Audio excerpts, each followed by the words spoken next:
రష్యాలోని లెనిన్గ్రాడ్ని చుట్టుముట్టాయి.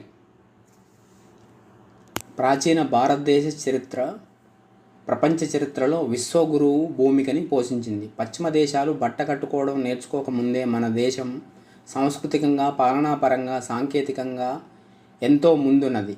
కానీ బ్రిటిష్ పాలన తర్వాత భారతదేశ చరిత్రని వెస్ట్రన్ నేరేటివ్గా తిరగరాయడం జరిగింది. అప్పుడే అసలు చరిత్ర మరుగున పడిపోయింది.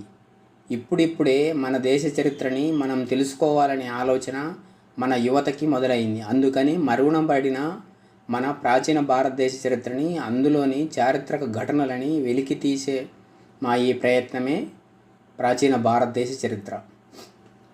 సింధు నాగరికత, ఆర్యులు, షోడశ మహాజనపదాలు ఎలా ఏర్పడ్డాయి, బౌద్ధ జైన మత ప్రాభవం, బుద్ధుని చివరి భోజనం ఎక్కడ చేశారు, నలంద విశ్వవిద్యాలయం వైభవం వరకు మిమ్మల్ని ఆశ్చర్యపరిచే ఎన్నో విశేషాలు